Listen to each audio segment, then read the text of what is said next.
واخيرا الحقيقه ظهرت وطلعت دينا الشربيني هي السبب في طلاق كريم محمود عبد العزيز، عشان دي مش اول مره. هي كيفها الرجاله المتجوزين اصلها عندها عقده ان صاحبتها الانتيم خطفت منها الراجل اللي كانت بتحبه، فبقت بتارجت الرجاله المتجوزين. كل ده بسبب بنت كريم محمود عبد العزيز لما طلعت قالت على دينا الشربيني انها ساحره شريره، بس طبعا بالانجليزي. وردت عليها بنت تامر حسني قالت لها ولا انا كمان بطيقها، هي وصاحبتها روبي. بس روبي ما سكتتش، ردت عليهم قالت لهم انا غلطانه ان انا عملت لكم قيمه يا شويه عيال. بس اصحاب انا الرفاعي ما سابوهاش، مي عمر وياسمين عبد العزيز ورانيا يوسف وبسمه ابو سيل وبسمه وهبي وملكه البلوك بلوك بلوك رضوى الشربيني زعلوا جدا علشان آن الرفاعي وقفوا جنبها وقعدوا يواسوها. كمان عملوا انفولو لدينا الشربيني عشان كريم محمود عبد العزيز طلقها بعد 14 سنه جواز على السوشيال ميديا، مع ان هي اللي شالت الطين معاه اول ما ابتدى.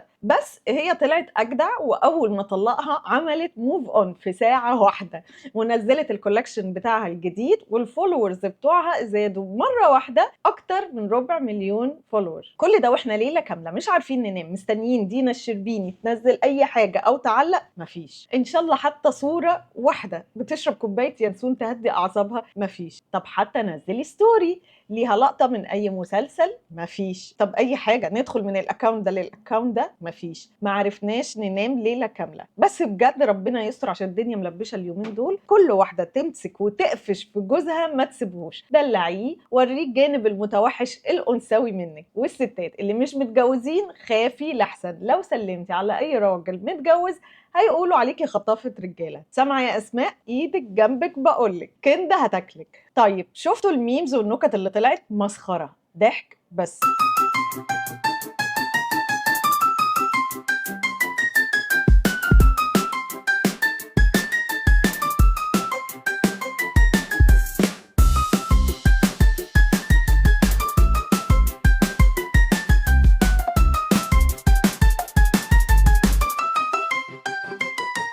بس اصلا مفيش راجل بيتخطف غير بمزاجه.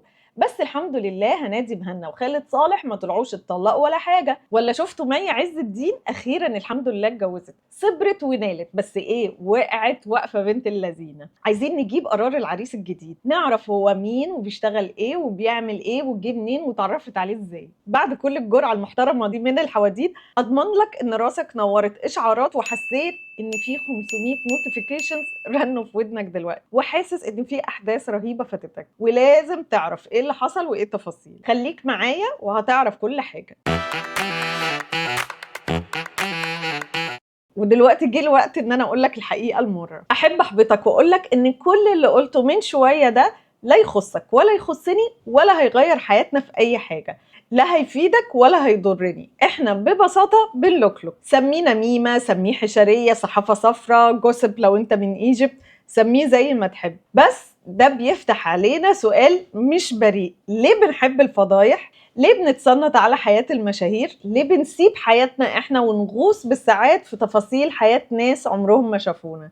انا مش بتكلم عن كريم ولا دينا ولا آن الرفاعي، الموضوع عننا احنا وعن حب التدخل في خصوصية الفنانين وعن المرض النفسي والاجتماعي اللي اسمه حب الفضايح. ويا ترى حياة المشاهير بقت مجرد مسلسلات واقعية بنتابعها؟ النهاردة هناخد الموضوع من زاوية نفسية واجتماعية بطريقة خفيفة ولذيذة ولطيفة، ولا هنعمل شيخ الحارة ولا هنوزع اتهامات، بس هنحط المراية قدامنا شوية.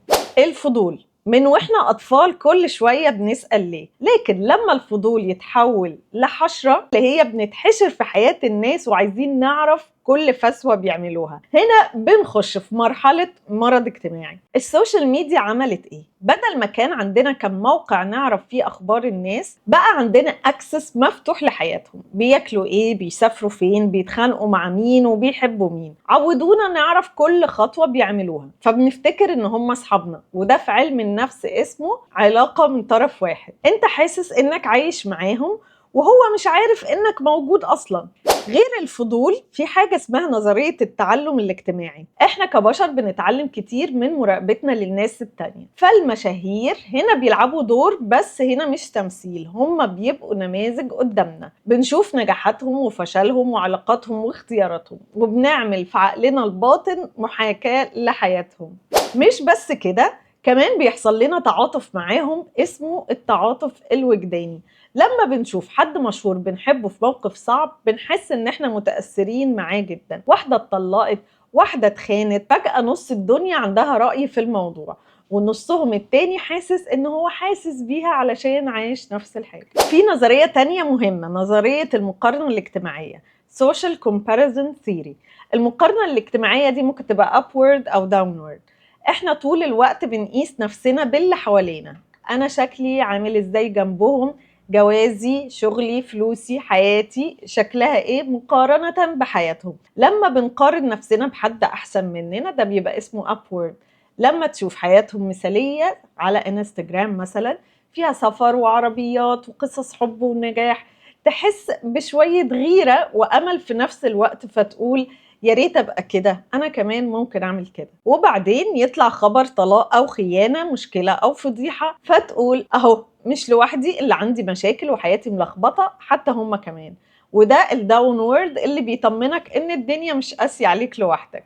لو وصلت لحد هنا يبقى انت غالبا حبيت الفيديو، فما تنساش تعمل سبسكرايب علشان تلاقيني طالعة في وشك كتير.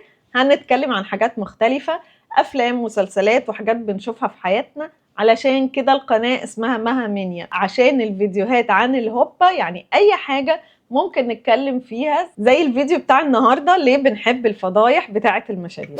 متعة سقوط الآخر، المتعة الخفية اللي مش بتقولها لحد وبتحس بيها لما حد تاني يتبهدل أو يغلط.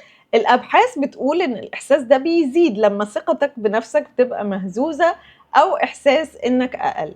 فلو النجم ده رمز للجمال والنجاح والفلوس، تلاقيه عك أو فشل في حاجة يديك إحساس غريب بالراحة، فتلاقي نفسك بتقول أهو برضو مش جامد قوي يعني، فأنا كده زي الفل وتمام. الفضيحة هنا بتعمل نوع من التوازن الوهمي، انت ما تحسنتش بس حسيت ان غيرك نزل شوية فارتحت. نيجي بقى للكارثة الكبرى، الدوبامين وإدمان الفضايح. كل إشاعة جديدة وكل عنوان هتلاقي فيه الحقيقة الكاملة، سر العلاقة، سبب الطلاق. المخ بيستقبلها كمكافأة مفاجأة، بيطلع شوية دوبامين، بتحس بإثارة بسيطة، فتقعد تغوص من فيديو لفيديو، لايف ورا لايف. المنصات والسوشيال ميديا كلها تديك محتوى شبه اللي انت فتحته، فتلاقي نفسك عايش في دايرة إشاعة، لايف، تحليلات، ميمز. بمناسبة الميمز، احنا طبعا ملوك الميمز والبي او في، بس بغض النظر عن النميمة أنا الصراحة بضحك قوي على الميمز وبشجع النكتة الحلوة. خلينا في موضوعنا. الفضايح هنا بقت شبه الأكل اللي فيه سكر كتير، لذيذة في لحظة بس على المدى الطويل بتبهدل جسمك النفسي والاجتماعي، وبتخلي الدوبامين يتفرز بسرعة، ويبقى بعد كده صعب جدا ان انت تنبسط بحاجة او مفيش حاجة بتبسطك بسهولة. لسه في تاني ما خلصناش، الهروب من حياتنا، يعني اعيش تجربة حد تاني من بعيد، بدل ما اواجه الفراغ والملل والوجع اروح اعيش عاطفيا في حياة اخرى. يعني مثلا واحدة عدت بتجربة طلاق فتتابع كل قصة طلاق في الوسط الفني كأنها بترجع تعيش قصتها، بس من غير ما تعترف ان هي لسه مجروحة. حد تاني مر بخيانة، فكل حكاية خيانة في الترند تشده لان هو حاسس ان هي بتحكي عنه. وفي ناس تانية بتهرب، ما بتحبش تبص على مشاكلها، فبتغرق في مشاكل الناس وتوزع أحكام ونصايح وكأنها دكتورة علاقات أسرية. طب حاجة بقى كلنا بنعملها وإحنا مش حاسين، الإشاعة مش بس ترفيه، دي كمان بوندنج اجتماعي. زي مثلا ما تقعد تتكلم على زمايلك اللي في الشغل مع جيرانك أو أصحابك أو عيلتك. دلوقتي بقى نفس القعدة موجودة بس على التايم لاين، ضحك، سكرين شوتس، تحليلات، ميمز. يعني من الآخر حاجة بنلوك ونفتي فيها ونسلي وقتنا ونقول رأينا، بغض النظر بقى عن إننا عندنا فضول للمشاهير ولا بنقارن نفسنا أو بنتعلم منهم ولا بنتعاطف معهم. احنا مش بنقول بطلوا تتابعوا المشاهير ولا إننا نلبسكم تهمة النميمة، الموضوع أبسط وأعمق في نفس الوقت. المتابعة الطبيعية لأخبار الفن والترند ترفيه لطيف. المشكلة بقى بتبدأ امتى؟ لما تبقى عارف تفاصيل حياة المشاهير اكتر من تفاصيل حياتك انت، ومصيبة لو حسيت براحة لما تسمع ان حد انجح منك متبهدل. كل واحد فينا عنده وشوش وحاجات بيخبيها، بس الفرق ان حياتنا مش تحت الميكروسكوب. حب الفضايح ده بقى عادة عندنا، واي عادة ممكن تتغير. اسأل نفسك، انا ليه محتاج اعرف كل حاجة عن الناس؟ فضول، ملل ولا نقص أو وجع جوايا مش عايزة أواجهه؟ الموضوع مش إنك غلطان لو بتتابع، لكن المهم تبقى واعي ايه اللي انا بكسبه وايه اللي انا بخسره. هل المتابعة دي بتاخد من وقت وطاقة كان ممكن يتحط في حياتك انت، ولا بتزود وعيك وتبين لك حاجات محتاج تشتغل عليها؟ في الاخر موضوع كريم ودينا بغض النظر عن هو حقيقي ولا لا، ده عرض مش المرض. المرض هو ادماننا احنا اننا نعيش في حياة ناس تانية. متابعة المشاهير مش مشكلة، المشكلة لما حياتهم تبقى بديل عن حياتك. لو حسيت ان الفيديو خلاك تشوف حاجة مش واخد بالك منها او نور حاجة عندك، اعمل لايك وشير مع الشخص اللي دايما بيقولك سمعت آخر خبر، واكتب لي في الكومنت هو اللي احنا بنعمله ده طبيعي ولا احنا اللي حولناه لمرض اجتماعي وعادة يومية. انا مها، وده كان سؤال مش بريء. اشوفكم في الفيديو الجاي، بس لحد وقتها ركزوا شوية في حياتكم انتم، وكفاية كده عشان تعبوا.